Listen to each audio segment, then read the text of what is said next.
Umbrella என்பது குடையை குறிக்கும் ஆங்கிலச் சொல். இது லத்தீன் மொழியிலிருந்து கிளைத்த சொல். இச்சொல்லின் பெயராக அம்பல் எனும் மலரே உள்ளதாக எட்டிமாலஜிக்கல் டிக்ஷனரி சொல்லுகின்றன. அம்பல் எனும் மலர் குடும்பத்தின் மலர்கள் குடையை போன்ற தோற்றமுடையதால் குடைக்கு லத்தீனில் அம்பெல்லா என்று வழங்கி பிறகு அதன் திரிபு வடிவமாகிய அம்ப்ரெல்லா என்பது பெயரானது. ஆனால் இந்த அம்பல் என்ற பெயர் லத்தீன் மொழிக்கு சொந்தமானதா? லத்தீன் என்பது கிரேக்கத்திற்கும் பிந்திய மொழி என்பதை அறிவீர்கள். தாமரை, அல்லி, குவளை, நெய்தல், ஆம்பல் என்பவை அனைத்தும் குடை போன்ற அமைப்பை உடைய மலர்களே. இவையெல்லாம் தமிழக மலர்களின் தமிழ் பெயர்கள். இந்த ஆம்பல் என்ற தமிழ் பெயர்தான் லத்தீனில் தாமரை போன்ற குடை போன்ற அமைப்புடைய அனைத்து மலர்களுக்கான பொது பெயரானது. கால வழுவில் தமிழின் ஆம்பல் லத்தீனின் அம்பல் ஆனது. அம்ப்ரெல்லா என்பது ஒரு காரண பெயரே. ஆனால் தமிழில் அம்ப்ரெல்லாவுக்கு ஆம்பல் மலரிலிருந்து பெயரெடுக்கப்படவில்லை.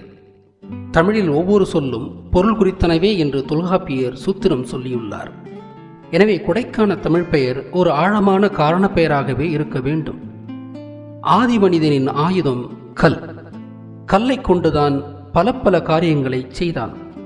அதில் தோண்டுதலும் ஒன்று. கல்லுதல், கொல்லுதல், குடுவுதல், குடைதல்.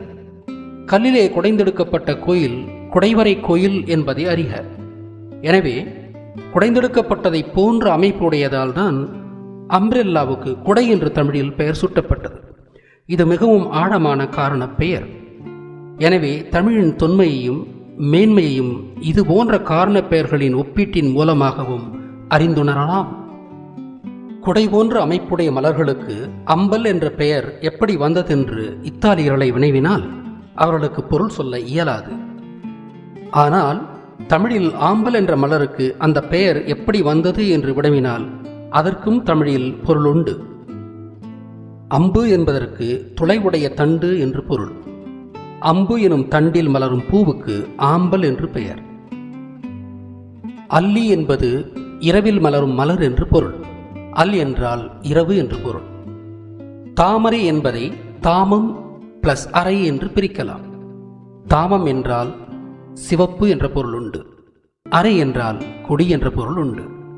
எனவே தாமம் கூட்டல் அறை தாமரை ஆனது. ஆக தமிழில் ஒவ்வொரு சொல்லுக்கும் ஆழமான பொருள் உள்ளது என்பதை உணர வேண்டும். உலகின் அனைத்து மொழி சொற்களுக்கும் முதன்மையான வேர் தமிழில்தான் உண்டு. உலக மக்கள் அனைவரும் ஆதி காலத்தில் தமிழரே அல்லவோ? அம்பல் என்ற சொல்லே தமிழில் பொதுவாக மலரைத்தான் குறிக்கும் என்று முனைவர் அரசேந்திரன் அவர்கள் சொல்வதை கேட்போமா? அம்பல் என்பது தனியா மலரை குறிக்கிற சொல். அம்பல் அலர் எல்லாருக்கும் தெரியும். அம் என்பதற்கு சேர்தல் என்று பொருள். அமைதி என்றால் சேர்ந்த நிலை, அடங்கிய நிலை. அம்மி என்றால் பொருந்தி அரைக்கும் கல். அமர் என்றால் பலர் கூடி பொருகின்ற இடம். அமல் என்றால் மூங்கில் குறிக்கிறது. எல்லாம் சேர்ந்து இருக்கக்கூடிய ஒரு மூங்கில் நட்டா 100 மூங்கில் வரும். அந்த அமல் என்றால் மூங்கிலை குறிக்க. அமை என்றால் மூங்கில். அமலை என்றால் சோற்று உருண்டை. ஒரு தனித்தனி சோறு எல்லாம் திரட்சி அப்படி எடுத்து கையில உருட்டுற உருண்டை தான் அமலைன்னு பேரு. தொல்காப்பியத்திலே வரக்கூடியது. வாழோர் வென்று ஆடும் அமலை என்று சொல்வார். அரசன் சோற்றை கொடுப்பான் வீரர்களுக்கெல்லாம் களத்துல.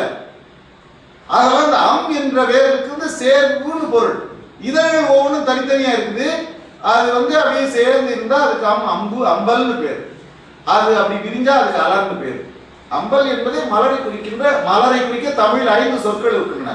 அரும்பு, மொட்டு, அம்பல், பொழுது, வி என்ற 5 சொற்கள் 5 நிலைகளை குறிக்கிற சொல். எனவே மலர் என்றாலும் அது பொதுநிலையிலே பூவை குறிக்கும். அம்பல் என்றாலும் அது பொதுநிலையிலும் பூவை குறிக்கும். இதழ்கள் சேர்ந்திருக்கிறதை குறிக்கும்.